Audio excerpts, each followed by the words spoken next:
মেশানো থাকে আর তোমরা বাড়িতেই কিন্তু খুব সহজে নির্ভেজাল টমেটো পাউডার কিন্তু এভাবে বানিয়ে নিতে পারবে। এই দেখো কত সুন্দর হয়েছে।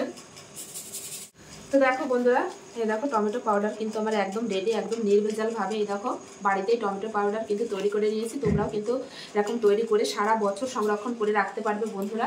এই দেখো কেউ বলবে। নমস্কার বন্ধুরা, তোমাদের সবাইকে অনেক অনেক স্বাগত জানাই বন্যা রান্না করে। আজকেও কিন্তু দুর্দান্ত একটা রেসিপি নিয়ে চলে এসেছি। আজকে বানাবো হচ্ছে টমেটো পাউডার।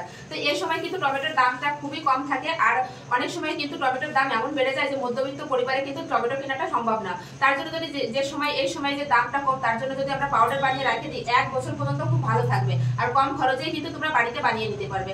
তার জন্য দেখো এখানে আমি পাকা পাকা টমেটো নিয়ে এসেছি। এই দেখো কালারটা এরকম পাকা লাল লাল টমেটো নিলে কিন্তু কালারটাও কিন্তু দুর্দান্ত আসে বন্ধুরা। তো যে সকল বন্ধুরা নতুন ফেসবুক থেকে দেখলে অবশ্যই পেজটি ফলো করবে, আর ইউটিউব থেকে দেখলে অবশ্যই চ্যানেলটি সাবস্ক্রাইব করবে এরকম নিত্য নতুন ভিডিও দেখার জন্য।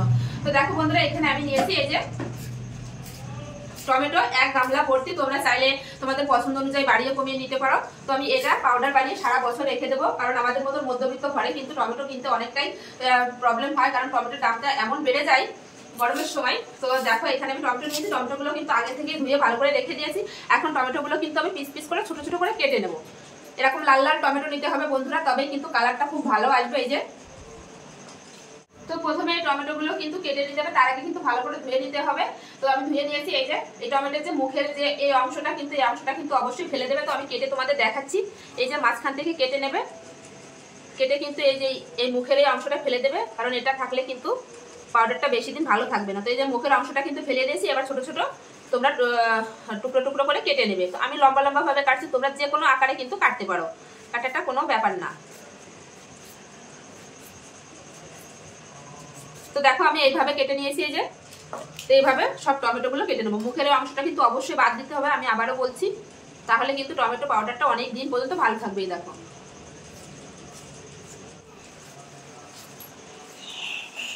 খুব কম খরচে এখন কিন্তু টমেটোর পাউডার কিন্তু বেরিয়ে গেছে বাজারে। তো টমেটো পাউডার, আদা পাউডার, রসুন পাউডার সবটাই কিন্তু পাউডার এখন বাজারে আমরা পাই, কিন্তু ওগুলো কিন্তু খুব কেমিক্যাল মেশানো থাকে। আর তোমরা ঘরে বানালে কিন্তু কোনো রকম কেমিক্যাল ছাড়াই আর 1 বছর পর্যন্তই কিন্তু ভালো থাকবে বন্ধুরা। তো দেখো এইভাবে কিন্তু সব টমেটোগুলো কিন্তু আমি কেটে নেবো। প্রথমে টমেটোগুলো কিন্তু খুব সুন্দর করে আমি কেটে নিয়েছি পুরো টমেটোগুলোই। এটা কিন্তু তোমরা দুইভাবে পাউডার বানাতে পারো। তো এটা হচ্ছে এই অবস্থায় কিন্তু রোদ্রে শুকিয়ে তোমরা পাউডার বানাতে পারো। আর আমি যেভাবে বানাবো সেভাবে কিন্তু টাইমটা কম লাগে, 1 সপ্তাহ কিন্তু তোমাদের রোদ্রে দিতে হবে এভাবে বানালে। আর আমি যেভাবে আজকে তোমাদের বানিয়ে দেখাবো সেটা হলে তোমরা 2 থেকে 3 দিনের মতো পাউডারটা বানাতে পারবে। তো আমি একটা কড়াই নিয়েছি, কড়াইয়ের ভিতর কোনো তেল বা জল কিছুই দেবো না আমি। এবার এই কড়াইতে যে টমেটো কেটে রেখেছি তো কড়াইয়ের ভিতর দিয়ে দেবো। কিন্তু এখন অনেকটা মনে হচ্ছে, কিন্তু এই টমেটো থেকে অনেকটা জল বেরোবে, তো এইভাবে দিয়ে দেবো।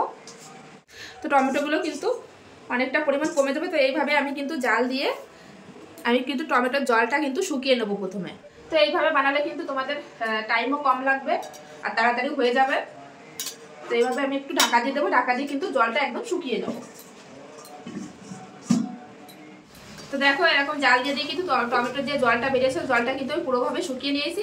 এই দেখো ঠিক এরকম হবে। আর আমি যেহেতু 1 বছর পর্যন্ত ভালো রাখবো ঘরে, তার জন্য কিন্তু আমি এখানে এরকম 1 চামচ মতো ভিনিগার দিয়ে দেবো। তোমরা চাইলে লেবুর রসও দিতে পারো, আবার যদি অল্প দিনের জন্য বানাতে চাও তাহলে না দিলেও হবে।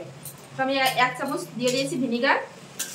তো দেখো জলটা কিন্তু খুব ভালোভাবে শুকিয়ে গেছে। আর দেখো কোনো কড়াইতে কিন্তু লেগে যায়নি, কারণ আমি অনবরত নাড়তে থাকছি। তো এটা এখন নামিয়ে নেব। তো তার জন্য দেখো এখানে বড় একটা প্লেট নিয়েছি, এরকম ফেলানো জায়গা হলে কিন্তু ভালো হবে শুকাতে।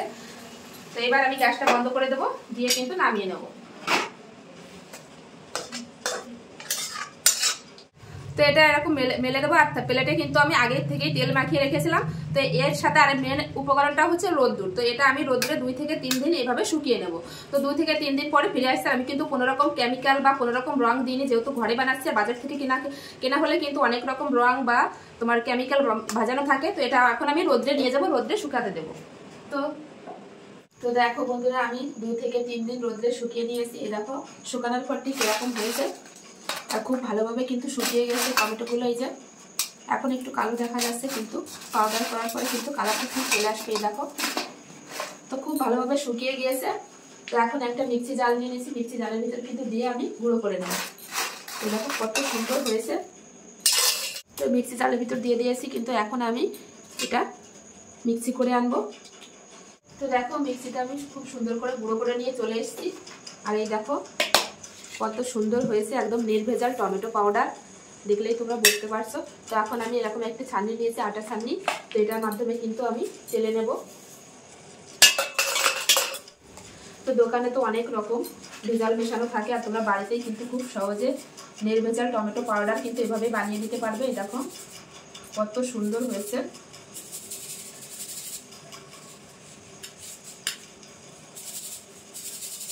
তো দেখো বন্ধুরা, এই দেখো টমেটো পাউডার কিন্তু আমার একদম রেডি, একদম নির্ভেজাল ভাবে। এই দেখো বাড়িতেই টমেটো পাউডার কিন্তু তৈরি করে নিয়েছি। তোমরাও কিন্তু এরকম তৈরি করে সারা বছর সংরক্ষণ করে রাখতে পারবে বন্ধুরা। এই দেখো কেউ বলবে না যে এটা বাড়িতে বানানো হয়েছে। দোকানে কিন্তু দোকানের থেকে কোনো অংশে কম হয়নি, দোকানে অনেক রকম কেমিক্যাল মেশানো থাকে, সেটা কিন্তু আমাদের শরীরের পক্ষে ক্ষতিকর। আর বাড়িতে যদি এরকম নির্ভেজালভাবে টমেটো পাউডার বানানো যায় তাহলে তো কোনো কথাই নেই বন্ধুরা।